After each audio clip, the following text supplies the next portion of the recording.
Você tem que ter convicção disso. Você tem que ter certeza de quem você serve. Quando você tem a certeza de quem você serve, entra em você uma conversão, não um convencimento. Você não é convencido vir para a igreja. Ah, vamos para a igreja hoje, filho. Vamos para a igreja hoje, marido. Vamos para a igreja hoje, mulher. Vamos porque é ceia. Não, você é convertido. Há uma conversão em você. Essa conversão tem que estar dentro de você. Ela não pode ser esteticamente. Ah, eu estou usando uma saia longa, um cabelo longo, um cabelo curto, isso, aquilo, outro. Essa roupa não demonstra conversão em pessoa. A doutrina da palavra de Deus não está voltada nas vestes, usos e costumes. Está em conversão. A pessoa tem que ser convertida. E uma pessoa convertida sabe o que quer e sabe para onde vai. Sabe que a sua vida nesta terra também é passageira. E que ela está aqui simplesmente para obedecer à voz da palavra de Deus. Assim que Jesus é batizado no livro de Mateus, capítulo de número 3 e 4, Jesus vai ao deserto. E ali ele é tentado no meio do deserto. Ele passa pela primeira tentação. Qual foi a primeira tentação? Alimento. Você está com fome. Percebe que Satanás trabalha desta maneira? Disse para Eva: come o fruto, alimento. Está ali Jesus jejuando e pergunta para ele: você está com fome? Transforma essas pedras em pães. Pode ver que o povo da igreja de Cristo, eu estou falando o povo da igreja, não estou dizendo esta igreja, estou falando o povo da igreja de Cristo. Os cristãos têm dificuldade de jejuar. Quando jejua, quebra o jejum no meio do caminho. Ah, esqueci, tomei o café. Ai, não aguentei. Então, o comer chama mais atenção. E percebemos que o inimigo diz: você está com fome, transforma essas pedras em pães. Mas Jesus disse o quê? Nem só de pão viverá, mas de toda a palavra que sai da boca. Você quer ser convertido? Vive a palavra de Deus. Pratique a palavra de Deus. Tenha a palavra de Deus no seu coração, na sua alma, no seu espírito. Esteja ela gravada em você. Pode ser que você fale assim: pastor, eu tenho pouca leitura, pastor, eu sou uma pessoa que não conheço muito. Mas o pouco que você conhecer, você vai guardar no teu coração. E quando você guarda no seu coração, na hora e no momento certo, você vai praticar aquilo que você ouviu ou aquilo que você leu. E mesmo assim, algumas pessoas: eu tenho pouca leitura. Tudo bem, mas você tem 2 ouvidos. E quando você ouve a palavra de Deus, você tem que colocar em prática. Então, naquele exato momento, Jesus praticou a palavra de Deus. Disse: não, nem só de pão verá o homem, mas de toda a palavra que sai da boca de Deus. E ele passou por aquele momento. Jesus começa a formar algumas pessoas e os seus discípulos começam a batizar. Quando João Batista está preso, aí ele manda aos seus discípulos pergunta se ele é aquele que nós estamos esperando. Pergunta se ele é aquele que nós estamos esperando. Quem já viu esta passagem aí?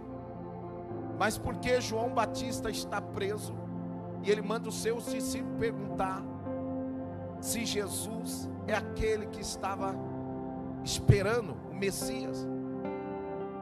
Bem sei, eu e você, as escrituras diz lá no capítulo 3 de Mateus, que quem batizou Jesus foi quem? João o Batista. João Batista era filho de Zacarias, o sacerdote. Isabel era estéril, sua mãe, e ele é gerado pelo milagre. Mas agora ele está preso e ele pergunta se Jesus é a pessoa que eles estão esperando, se é o Senhor que eles estão esperando. Então, por que João Batista, que batizou Jesus, ele está com dificuldade de entender que Jesus é o Messias? Porque alguém que batizou Jesus, batizou pessoas, pregando o Evangelho, pregando a salvação do reino, agora está preso, né, numa masmorra, está numa condições adversas, e agora ele pergunta se Jesus é a pessoa que eles estão esperando. Deixa eu explicar isso, porque quando as pessoas estão passando dificuldade ou luta em suas vidas, ela esquece quem é Jesus na vida dela, ela esquece que Jesus, ele não mudou, ele é o mesmo ontem, hoje, amanhã, eternamente. Ainda que Jesus já curou, ainda que Jesus se manifestou, ainda que Jesus já libertou ela, ainda que Jesus já abriu uma porta para ela, ainda que Jesus já salvou alguém da família dela, ainda que Jesus já restaurou alguém da família dela, mas mesmo assim, quando as pessoas estão passando dificuldade ou luta ou adversidade, elas perguntam: Senhor, por que eu estou passando por isso? Se o Senhor fosse comigo mesmo, eu não estaria passando por este problema. Deixa eu dizer para você, nunca duvide, porque quando Jesus, ele pega aqui Marcos para fazer a narrativa, veja que o pessoal estão ali na mesa, estão incrédulos, porque Jesus diz: eu ressuscitaria ao terceiro dia. Por que duvidais que Jesus ressuscitou? E eles estão em dúvida. Jesus chega da mesa e eles estão tristes, abatidos. Deixa eu dizer para você nesta manhã, o Senhor Jeová trouxe você aqui para acordar e despertar você. Ele é o mesmo ontem, hoje, amanhã, eternamente. Ele ressuscitou e está vivo para todo sempre. Porque diante do problema nosso coração se fecha, porque diante da luta nós duvidamos, porque diante dos problemas nos tornamos incrédulos, porque não acreditamos naquele que fez a promessa e vai cumprir a promessa. Então ele vai apresentar-se e vai dizer: sou eu mesmo. Pode falar para João. O cego enxerga, o surdo ouve e o paralítico anda. Você precisa quantas confirmação na sua vida para você ter certeza que Jesus é contigo? Eu preciso de mais sinais. Você não precisa de mais sinais, você precisa acreditar. Você precisa crer. Você precisa confiar. Você precisa se apegar. E aqui Jesus, usando essa narrativa e usando Marcos, eu vejo que ele fala assim: olha, Jesus se apresentou aos 11. Jesus se apresenta aos 11. E o que acontece? Eles estão tristes. Irmão, aprenda uma coisa: por mais luta que nós passamos, o crente não pode andar triste, porque a Bíblia diz que até a tristeza salta de alegria.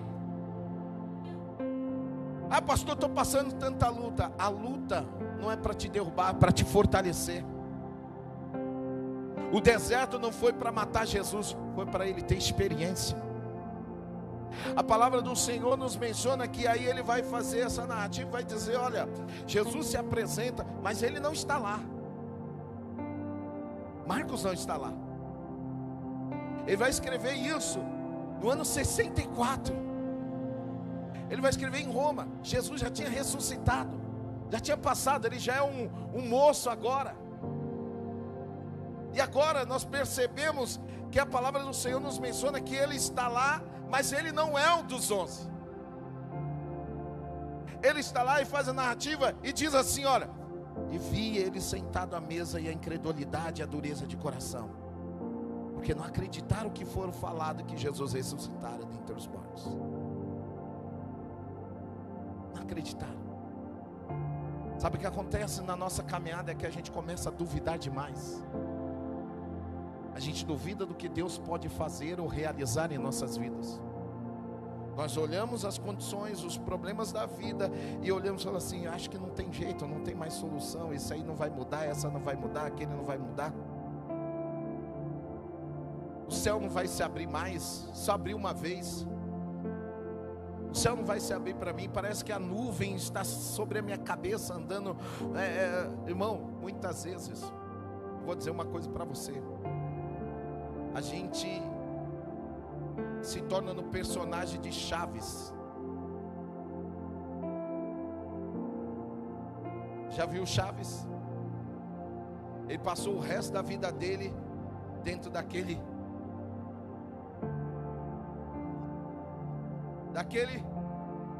barril. A gente cria um barril para nós e ficamos ali. Não muda, não acontece nada. Porque para acontecer alguma coisa, a gente tem que fazer a coisa acontecer.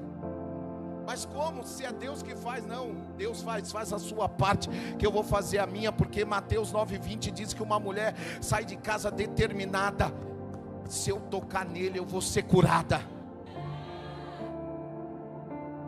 A Bíblia diz que 4 homens pegam um paralítico e dizem: nós vamos levar você até Jesus. Esses homens chegam até Jesus, a casa está cheia de gente. A palavra do Senhor diz que eles olham para a janela, tem pessoas, olham para a porta, tem pessoas, do lado de fora tem pessoas. Aí eles olham para o teto, um olha para o outro e diz assim: nós precisamos levar esse homem até Jesus. Nós precisamos colocar este homem diante de Jesus. E o que eles fazem? Eles abrem o teto da casa. Eu imagino a cena, Jesus olhando, o teto sendo desfeito, abrindo o teto, e todo mundo olhando também. E alguém olhava e dizia assim: esses caras estão malucos, estão doidos, como é que pode? Estão atrapalhando o mestre. E o teto se abrindo, sendo desfeito por 4 homens. E aí daqui a pouco começa a descer o paralítico lá no meio das pessoas. As pessoas se afastam um pouco e começa a descer o paralítico. E colocam o paralítico diante de Jesus. E Jesus diz: seus pecados estão perdoados. E aquele homem toma o leito e sai andando. Ele entrou naquele teto, por aquele teto, paralítico, terrivelmente sem perspectiva de vida e de mudança. Mas quando ele chega até Jesus, Jesus muda a história da vida dele. Deixa eu dizer para você: se achega a Jesus, porque quando você se achega a Jesus, Jesus muda a história da vida do homem. Jesus muda o quadro da vida do homem. Quer ver isso? Olha só, Marcos capítulo de número 1. Veja só comigo, eu vou ficar aqui só no livro de Marcos. Marcos capítulo de número 1, verso de número 29. Olha só, para você ver. Saindo da sinagoga, foram à casa de Simão, de André, com Tiago e João. Veja o verso 30. A sogra de Simão estava de cama, com febre. Logo lhe falaram dela. Verso de número 31. Então aproximou-se, tomou-a levantou, a febre a deixou, e ela fez o quê? Quem que fez isso aí? Jesus. Jesus entrou na casa da pessoa que precisava de ajuda. Jesus entra na minha casa, faz a obra na minha casa. Tem gente doente na minha casa, tem gente doente espiritualmente, tem gente doente fisicamente, tem gente que precisa de um toque do Senhor, tem gente que precisa ser tocado pelo Senhor. Quando Jesus chega, vê a mulher acamada, olha para ela, toma ela pela mão e diz assim: levanta. E ela levanta, a doença sai dela. E a Bíblia diz que a doença, quando sai, ela faz o quê? Quando sai a doença, quando sai as coisas ruins da nossa vida, quando sai da nossa casa, da nossa família, o que nós fazemos? O que você está fazendo, irmão? Jesus já te curou, Jesus já te libertou, Jesus já fez a obra. Sai da sua casa, sirva o Senhor. Fala: Senhor, eis-me aqui, Senhor, eu quero ser o instrumento agora, eu quero servir ao Senhor. A palavra do Senhor diz que ela é curada e ela passa a servir. Quantos vieram servir o Senhor aqui nesta manhã? Ah, pastor, estou tão desanimado, eu estou que nem esta mulher, muita camada. Eu estou ali, não aguento, é tanta luta, tanto problema em casa, no meu casamento, na minha família. Ei, chama Jesus para este negócio. Jesus, entra na minha casa, entra na minha família, entra em mim mesmo. Eu estou precisando de um despertar do Senhor. Toque em mim, eu estou doente, eu preciso de uma cura.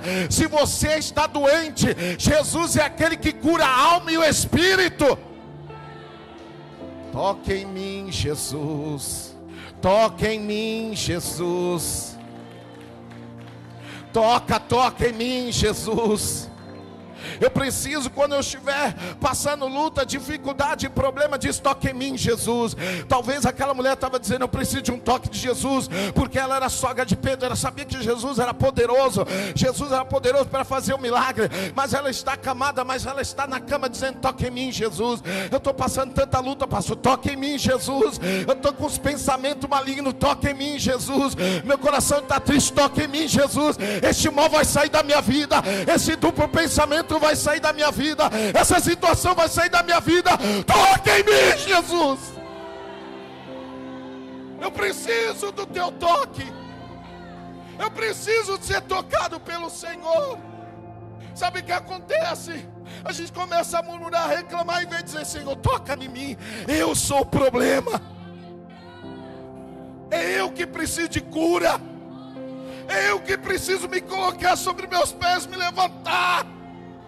É eu que preciso me erguer. Pare de choramingar, pare de reclamar. Toca, Jesus, porque eu vou me levantar.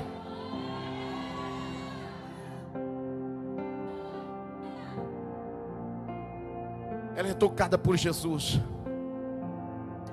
e ela se levanta e não fica mais parada, acamada. Deixa eu dizer para você, nesta manhã o Senhor está tocando em pessoas aqui. A sua vida está estagnada, vai deixar disso. A sua vida está estéril, vai deixar disso. Porque quem toca, e a palavra diz que Jesus tomou ela pela mão. Quantos creem, levanta a tua mão aí em nome de Jesus. Irmão, que Deus pode fazer isso hoje, te tomar pela mão. Não, irmão, segura na tua mão, irmão, não. É Deus. É Deus. Ele vai dizer: chegou lá na casa de Pedro, a mulher estava doente, e a Bíblia diz que ele tocou, pegou na mão dela. Jesus, pega na minha mão, vai, me leva na direção do Senhor, faz a coisa acontecer na minha vida. Senhor, eu preciso disso, eu preciso do Senhor. Veja só comigo. Jesus toca e a mulher se levanta e serve. Segundo, Marcos capítulo de número 3. Olha só. E o verso é o verso de número 1. Outra vez entrou Jesus na sinagoga. Estava ali um homem que tinha uma das mãos mirrada, ressequeada. A palavra do Senhor diz que a mão do homem era o quê? Mirrada. Sabe o que é uma mão mirrada?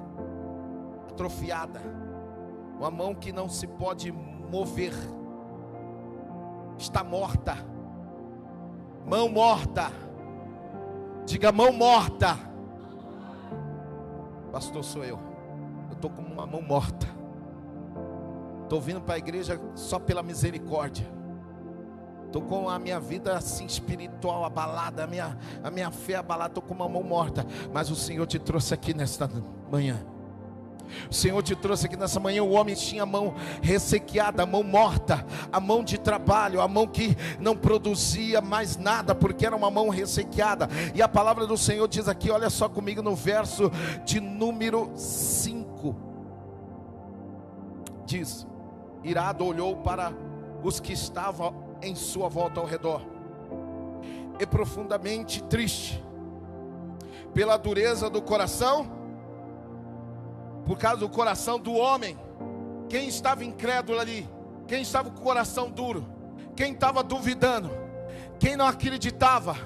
Ele olhou, ele estava na sinagoga. Tem muita gente dentro da sinagoga, dentro da casa de Deus, desta forma. Jesus olha e está lá com o coração duro. Jesus está falando, mas está duvidando. Jesus está falando, mas não acredita na palavra.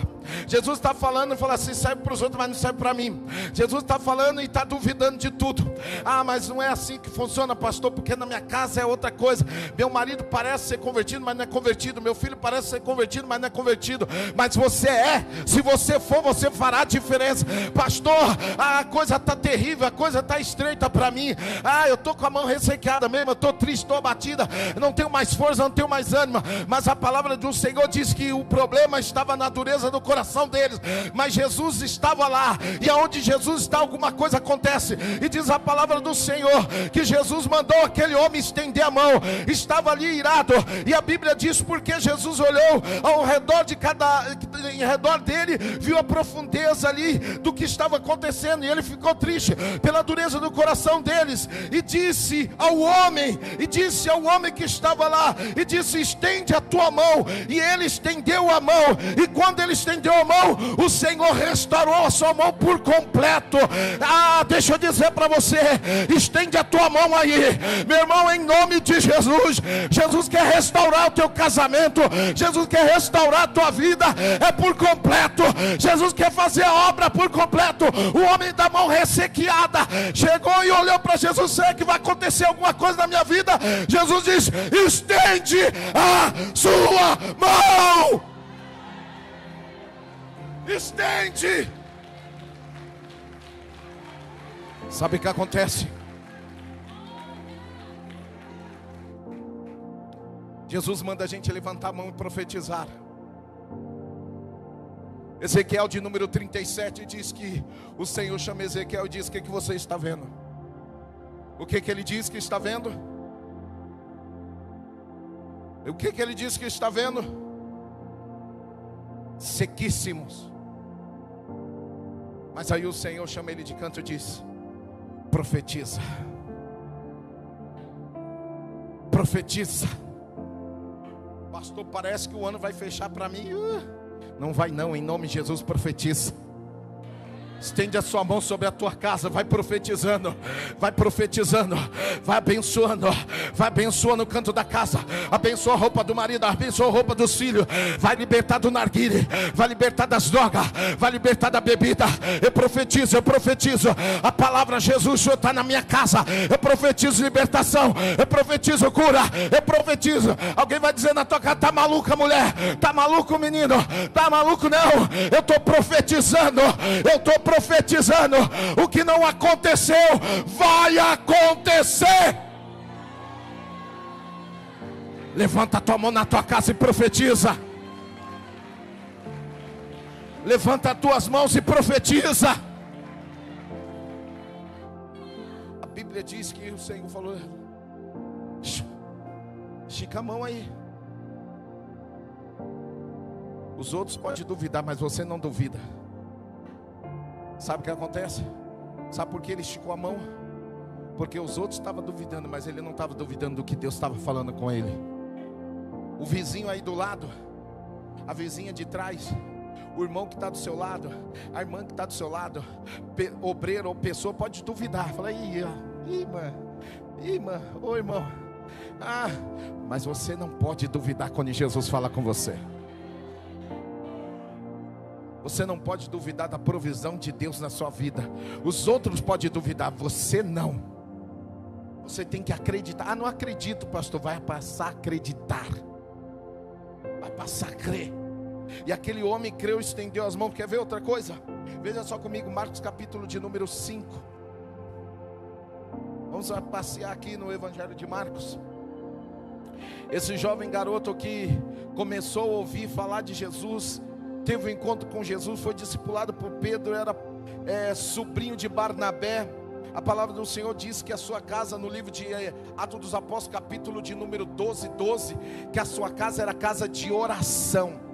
Dá para pôr aí Marcos 12, põe aí. Atos dos Apóstolos 12.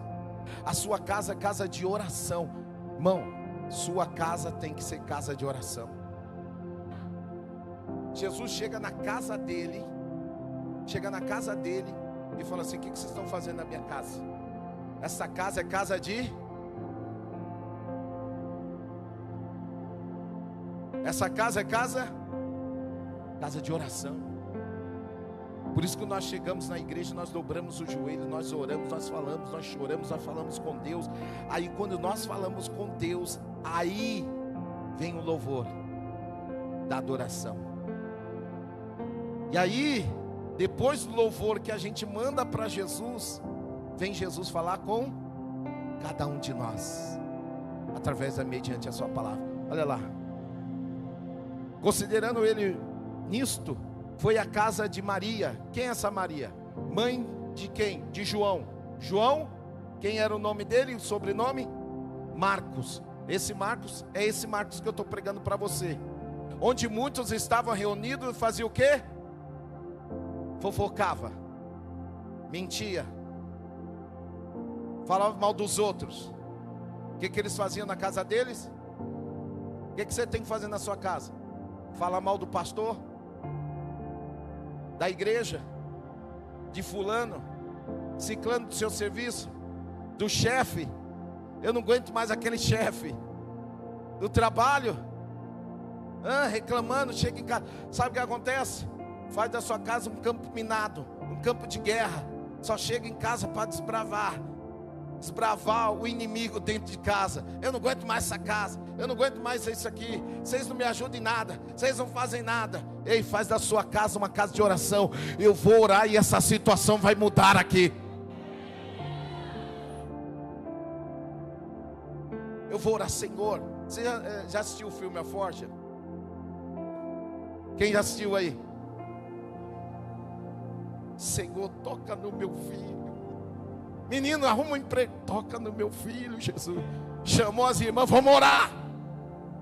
Vamos orar. Alguma coisa vai acontecer. Jesus vai tocar. E o menino foi tocado. Jesus vai tocar. Jesus ele toca. Jesus ele liberta. Alguém estava orando. Diz: toca nesse Saulo de Tarso. Esse homem é um perseguidor. Ele realmente mata os crentes. Ele persegue os crentes. Ele quer destruir os crentes. Mas alguém estava orando, dizendo: Senhor, converta o coração de Saulo. Transforma o coração de Saulo. E a Bíblia diz lá no livro de Atos dos Apóstolos, capítulo de número 9, que o céu abriu, e Saulo de Tarso foi chamado pelo nome, e a Bíblia diz: Saulo, Saulo, por que me persegues? Quantos creem que Jesus pode se apresentar aí? A palavra do Senhor diz que a casa de João Marcos era casa de oração. Faz a sua casa de oração. Faz da sua vida uma vida de oração. Antes de murmurar ou reclamar ou falar alguma coisa: Senhor, eu vou orar. Senhor, eu vou orar e eu sei que a coisa vai acontecer. Eu creio no poder da oração. E a palavra do Senhor diz aqui, irmão, onde eu estou lendo para você, que Marcos, capítulo de número 5, verso de número 22. Então chegou um dos principais da sinagoga, por nome chamado Jairo, o qual, vendo-o, olhou para Jesus, prostou-se aos seus pés. O que ele fez? Ele foi buscar Jesus. Ele foi buscar Jesus. Este homem estava com uma filha de 12 anos morta na sua casa. Ele estava com a filha de 12 anos aonde? Morta na sua casa. Quem já leu a história sabe como é. Que ele olha, vê Jesus, dobra os joelhos, porque ele foi buscar quem? Quantos vieram buscar aqui a placa da igreja da glória a Deus? Quantos vieram buscar aqui o obreiro? Dá um glória a Deus. Está repreendido. Não veio buscar o obreiro não. Quem veio buscar aqui a mídia? Dá um glória a Deus. Quem veio buscar o pastor Reniel, diga amém. Mas quem veio buscar Jesus nesta manhã, levanta a tua mão e glorifica a Deus, porque eu estou nesse lugar para buscar aquele que reina e vive para todos sempre. A palavra do Senhor, que ele foi buscar quem? A Jesus. Porque Jesus é Jesus é a solução.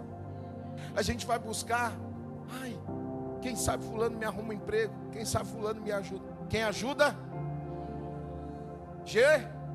Jesus nos ajuda. A palavra do Senhor diz que ele vai buscar a Jesus e a filha está lá doente. Veja comigo o verso de número 23. Verso 23 diz assim: e rogava-lhe muito, minha filha está morta, rogo-te que venha, lhes impõe as mãos para que sare e viva. O que ele queria? Um milagre. A minha filha está morta. Senhor, a minha filha está morta, mas eu creio. Estou vivendo esse estágio, a minha vida está como morta. A minha vida financeira, a minha vida, a minha saúde. Mas ele chega e diz: Senhor, eu preciso que o Senhor faça a obra. Eu preciso do Senhor. E nessa madrugada eu fiquei pensando, quando ele se aproximou de Jesus, se rendeu a Jesus, disse: Senhor, eu preciso.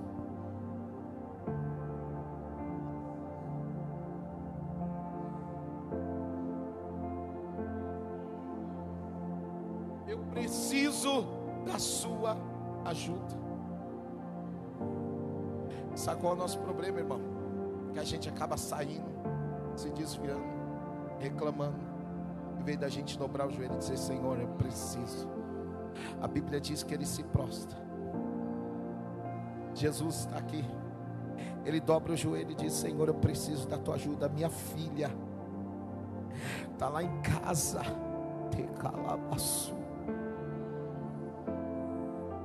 todo mundo diz que não tem mais solução, vão enterrar a menina. Senhor, eu preciso da sua ajuda. Eu preciso, a Bíblia diz, humilhar-vos debaixo da mão onipotente de Deus. Ele diz: eu preciso da sua ajuda. Eu preciso que o Senhor faça um milagre na minha casa. Eu preciso que o Senhor sare e traga vida à minha filha. Eu preciso do Senhor. Eu preciso. A palavra do Senhor diz, olha só comigo, o verso de número 35. Estando ele ainda a falar, chegaram alguns da casa do principal da sinagoga, a quem disseram: a tua filha está morta, por que incomodas o mestre? O que disseram para ele? A sua filha está, por que você está incomodando o mestre? Como dissesse: não tem mais jeito, não adianta ir na igreja, não adianta fazer nada, porque não tem mais. Isso aí não muda não, não tem mais. O ano está acabando, não tem mais jeito de reverter essa situação. Disseram para ele: a sua filha está morta. Não adianta ficar, não adianta ir para a igreja, não adianta orar, não adianta jejuar, não adianta fazer nada. Só que as pessoas do mundo, as pessoas onde a gente trabalha, elas esquecem que nós servimos um Deus vivo. E muitas vezes dentro da igreja tem gente esquecendo que está servindo um Deus vivo. Está esquecendo do Deus que serve, porque parece que está servindo um Deus morto. Então ele chega na casa dele e algumas pessoas se aproximam e dizem assim: ô Jairo, vem cá meu querido, a sua filha está morta, não incomoda o mestre mais não. Olha, veja o verso de número 36. Jesus, porém, tendo ouvido estas palavras, disse a Jairo, ao principal da sinagoga. A quem? Da igreja. Ao principal da sinagoga: não temas, crê.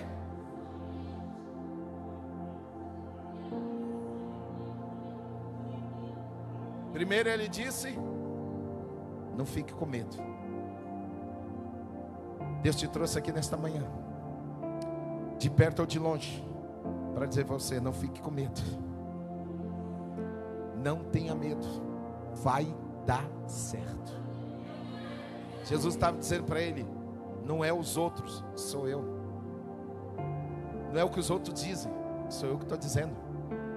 Não é o que os outros falam, sou eu que estou falando. Diz: não temas. Segundo, crê. Crê, crê, crê. Quem crê em mim for batizado será? Crê. Quem crê? Você crê ou não crê? Eu não sei. É você que está diante do problema. É você que está diante da montanha. É você que está diante da situação. É você que vai trabalhar segunda-feira e vai olhar para aquele setor, aquela situação. Você crê ou não crê? Eu lembro como se fosse hoje. Uma pessoa disse para mim assim: olha, eu vou ser contratado e você vai ser mandado embora. E ela era crente também. E ela disse: você vai ser mandado embora e eu serei contratado. Ela foi mandada embora e eu fui contratado. Porque tudo é possível ao que crê, diz a palavra do Senhor. Não duvide do Deus que você serve. A palavra do Senhor diz que Jesus vira para ele. Ele está realmente abatido. Ele está numa situação terrível, porque a filha dele está morta. Mas ele não viu ainda a filha ressuscitar. Ele não enxergou. Mas Jesus diz assim: ó, não acredita neles não. Não acredita no que eles falam. Acredita no que eu estou falando para vocês. Acredita na minha palavra. E Jesus diz assim: não fica temendo não. Não fica olhando para eles não. Não fica olhando para a circunstância não. Olha para mim. Olha para mim. E a Bíblia diz no verso 41: e tomando-a pela mão, Talita cumi, que quer dizer, menina, eu te ordeno, levanta-te. Levanta-te, levanta-te.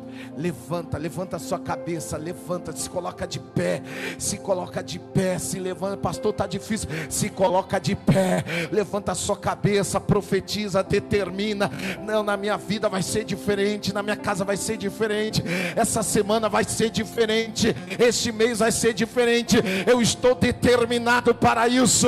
Quando Jesus chegou, diz aqui, quando eu chego alguma coisa acontece. Jesus chegou aqui, Jesus está aqui. A palavra do Senhor diz que quando Jesus chegou lá, eles estavam na mesa de cabeça baixa, triste, abatido, mas Jesus enxertou o ânimo deles, diz assim: ei, levanta, quem quer em mim for batizado será salvo. Olha, prega para todo mundo, fala que eu ressuscitei, expulsa demônio, fala em línguas, aviva a sua alma, prega o evangelho, porque eu vou para o Pai, à direita dele estarei, mas não vos deixarei órfão, porque o Espírito de Deus está com vocês. Se coloque de pé.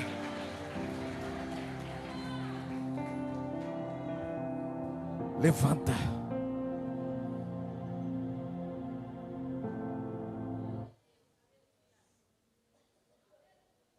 Olha o que ele diz: